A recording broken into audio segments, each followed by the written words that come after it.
खुलुमबाय बोसोर गोदाननि गासिनिसिमबो अननाय सिबिनाय बावहरनाय जायोदि गिबियावनो दिनै 1 जानुवारि 2022 गिबियावनो गोजोन फुंबिलिनि गाहाम हामलायनायखौ बयनिसिमबो जासिहरनाय जायोदि रासुलखौ फरायनायनि सिगां आंनिफ्राय आनान गसाइनिसिम आरज खालामनाय जायोदि दिनैनि साना बुहुमनि साफ्रोमबो सुबुंफोरनि थाखाय गाहामैनो गाहाम बारलांनो हायो जेबो खैफोद आफोद जायालासे फैदो दानिया दिनैनि रासुलखौ खोनासंनायनि गिबियावनो दङ। मेष राशि सुबुंफोरा खुसि मोनगोन बबेबा धोरोमारि थावनियाव थांनो सानखांथि जानो हागौ। बृष राशि थागिबिफोरा गावनि बिमानि सावस्रिखौ जोथोन लानांगोन। दिनै नोंथांनि जिउ खुंनाय राहाया गोब्राब जानो हागौ।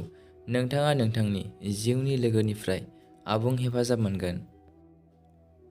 मिथुन राशि जायफोरा साख्रि मावो बिसोरनि खामानि मावनाय ओनसोलाव जौगानायखौ नुनो मोनगोन। बिसोर गावनि देरसिन मावख'गिरिफोरजों मोजां सोमोन्दो लाखिनो नांगोन। धोरोमारि दावबायनायाव थांनायनि खाबु दं। कर्कट राशि दिनै सिरि थानांगोन। बिसोर नाङा फाङा रागा जोंनाय आरो नांज्लायनायनिफ्राय गोजानाव थानांगौ। सिंह राशि दिनै गोजोन मोनगोन। आरिमु एबा देंखोनि फारसे गोसो गुदुं जानो हागौ। कन्या राशि सुबुंफोरहा गोबां फोरमायथि थागोन। न'खराव गोजोन लाखिनो नाजागोन। नोंथांनि गोसोनि मोनदांथिफोरखौ दबथायनानै लाखि।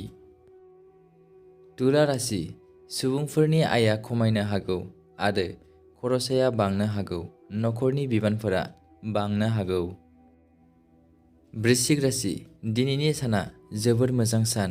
खामानि थिलियाव गावनि बैसोगोराजों रायज्लायनाया थासारिखौ सरासनस्रा खालामनायाव मदद होनो हागौ। धनु राशि माखासे धोरोमारि खामानिफोराव बाहागो लानो हागौ।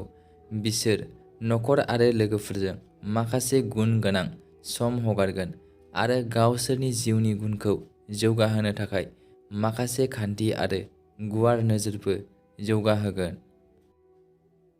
मकर राशि दिनैनि साना गलाय-गथाय जागोन। माखासे मानसिफ्रा नोंथांनि थाखाय साबजाथावै थासारि सोमजिहोनो हागौ, नाथाय नोंथाङा बिसोरखौ नोंथांनि गुन आरो रोंग'थिजों नोंथांखौ गोहोम खोख्लैनो हानाय नङा। कुम्भ राशि दिनैनि साना जोबोद मोजां। रां आर्जिनायनि बेलायाव गासैबो थासारिफोरा नोंथांनि फारसे दं। मीन राशि सुबुंफोरा गावनि मोजां सानस्रि आरो दिनै जायखिजाया गोब्राब देरहानायखौ मोननो हागोन। दिनैनि राशि फरायनाया एसेनोसै। गोजोन्थों।